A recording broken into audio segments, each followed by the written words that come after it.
Assalamualaikum warahmatullahi wabarakatuh.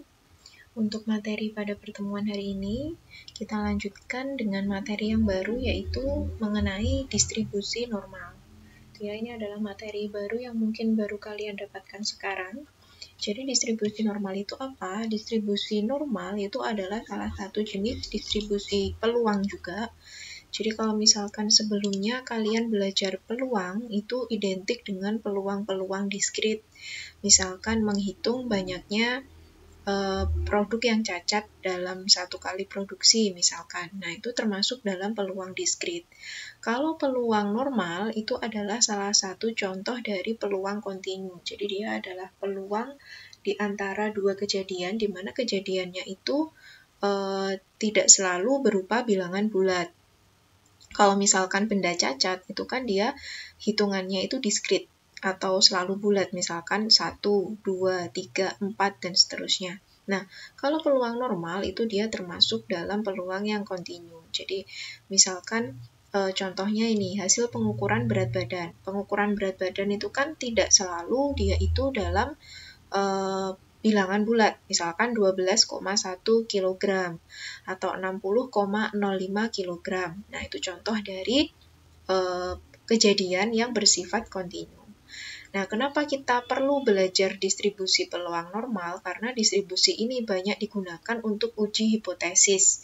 Uji hipotesis ini akan kita pelajari pada materi selanjutnya setelah distribusi normal. Biasanya uji hipotesis ini digunakan dalam suatu statistika inferensia. Nah, nanti uji hipotesis ini banyak sekali kalian gunakan ketika kalian mengambil tugas akhir, terutama tugas akhir yang berhubungan dengan ergonomi. Jadi ergonomi itu statistikanya harus kuat, karena dia nanti akan melakukan uji hipotesis, salah satunya dengan menggunakan uji normal atau uji dengan menggunakan distribusi normal. Penerapannya ada di hasil pengukuran berat badan, lalu dinilai ujian mahasiswa, IPK mahasiswa, lalu bisa juga di banyaknya curah hujan yang terjadi di suatu wilayah, atau berat suatu produk, misalkan dalam satu kali produksi, misal ada 1000 produk, berapakah berat rata-ratanya, misalkan. Nah, itu dapat juga dia berdistribusi normal. Fungsi peluang distribusi normal itu bentuknya seperti ini. Kalau kemarin ya di pertemuan sebelumnya yang saya kasih PDF itu namanya peluang dari suatu kejadian itu kita menentukannya adalah dari angka-angkanya langsung. Pokoknya peluang itu adalah NA dibagi NS atau banyaknya kejadian A dibagi jumlah semestanya berapa. Kalau di peluang normal itu cara mencari peluangnya adalah dengan rumus seperti ini. Fx itu sama dengan 1 per sigma akar 2pi kali E pangkat min setengah kali X min mu per sigma kuadrat. Nah, mu di sini, min ini sama dengan X bar. Oke, saya jelaskan dulu. Jadi min, kalau misalkan di sini ini min, itu adalah miliknya populasi. Miliknya sampel itu adalah X bar. Nah, jadi ini adalah sampel, yang di sini adalah populasi. Sedangkan sigma itu adalah standar deviasi atau biasa juga disebut dengan akar dari varian. Dimana kalau dalam sampel itu dia dikenal dengan S. Jadi kalau misalkan di populasi itu varian itu adalah sigma kuadrat, kalau di sampel varian itu adalah S kuadrat. Ini sudah pernah saya bahas di pertemuan dua minggu yang lalu ya kalau nggak salah, membahas tentang varian. Lalu E ini adalah bilangan natural di mana besarnya adalah 2,71828 sekian-sekian, dan P ini adalah 3,14 besarnya, seperti yang digunakan saat kalian menghitung luas lingkaran. Kabar baiknya adalah saat kalian mau mengetahui peluang distribusi normal, itu kalian tidak perlu menghitung dengan menggunakan rumus panjang ini. Kita nanti akan menggunakan bantuan dua software, yaitu Microsoft Excel. Ada 3 sebetulnya. Yang pertama adalah tabel distribusi normal, lalu yang kedua adalah Microsoft Excel, dan yang ketiga adalah Minitab. Nah, nanti kalian harus install Minitab-nya. Sekarang kita masuk ke apa sih sebetulnya distribusi normal. Jadi karakteristik dari distribusi normal itu yang pertama adalah bell shape dan dia simetris. Maksudnya bell shape itu bentuknya seperti lonceng atau bell. Ini bentuk kurvanya. Dan dia simetris, jadi simetris terhadap nilai mu-nya. Besarnya peluang di sebelah kiri mu dan di sebelah kanan mu ini besarnya sama. Yang kedua adalah asimptotis terhadap sumbu X. Maksudnya asimptotis terhadap sumbu X itu adalah nilainya ini, nilai di peluangnya itu dia tidak akan pernah sama dengan 0. Jadi kalau kita lihat di sini, nah, berapapun nilai ini ya, nilai X dan mu-nya ini, dia tidak akan pernah membuat fx ini sama dengan 0. Kenapa? Karena E 2,71 ini, mau pangkat berapapun itu dia tidak akan 0 hasilnya. Misalkan E pangkat min 10.000 misalkan. Berarti kan 1 per 2,71 pangkat 10.000 itu kan hasilnya nggak 0, tapi dia mendekati 0. Makanya di sini dia dikatakan asimptotis. Jadi tidak pernah menyentuh sumbu X. Karena kalau dia menyentuh sumbu X itu kan artinya fx-nya sama dengan 0. Kalau fx-nya sama dengan 0 berarti peluang distribusi normal itu akan sama dengan 0. Tuh. Lalu yang ketiga adalah luas daerah di bawah kurva itu adalah sama dengan 1. Jadi luas di sebelah kirinya mu ditambah luas di sebelah kanannya mu ini adalah sama dengan 1. Karena dia adalah peluang.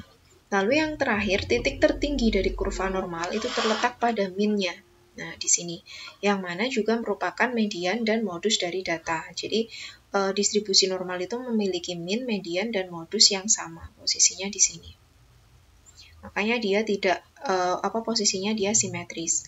Nah, di sini ada dua parameter, yaitu ada mu. Mu di sini itu adalah rata-rata atau min, dan ada sigma. Sigma di sini adalah standar deviasi. Mu ini adalah merubah distribusi ke kanan atau ke kiri, menggeser. Jadi, nilai mu ini akan menggeser kurva itu ke kanan atau ke kiri, tetapi tidak merubah besarnya kurva. Jadi bentuk kurvanya tetap seperti ini, berapapun nilai mu-nya. Dia hanya bergeser ke kanan atau ke kiri. Sedangkan sigma itu mengubah, dia bisa menaikkan atau menurunkan spread dari data. Spread di sini adalah sebaran dari data. Semakin datanya menyebar, maka bentuk dari loncengnya ini akan semakin lebar. Dan semakin datanya itu terpusat di satu nilai, itu nilai bentuk loncengnya ini akan semakin runcing atau semakin lancip. Nah, contohnya ini. Min itu dapat bernilai negatif, 0 atau positif. Nah, kalian lihat di sini ya yang kotak warna hitam ini. Jadi ini nilai sigmanya sama. Nilai sigmanya sama, yang berbeda adalah nilai minnya. Ada yang bernilai 0, ada yang 20, dan ada yang minus 10. Jadi dia hanya bergeser. Kalau 0 berarti ya tepat di nilai X sama dengan 0. Kalau misalkan negatif, berarti dia bergeser ke kiri. Kalau dia positif, berarti dia bergeser ke kanan. Sedangkan untuk standar deviasi itu ditentukan berdasarkan lebarnya kurva. Nah ini, kalian perhatikan, kurva yang berwarna ungu, ini dia nilai standar deviasinya lebih kecil daripada kurva yang berwarna biru. Karena di sini yang berwarna ungu itu sigmanya 15, dan yang berwarna biru sigmanya 25. Lalu apa interpretasinya terhadap data? Dari dua kurva ini dapat kita simpulkan bahwa data dengan sigma sama dengan 15 itu variasinya lebih kecil daripada data yang sigmanya 25.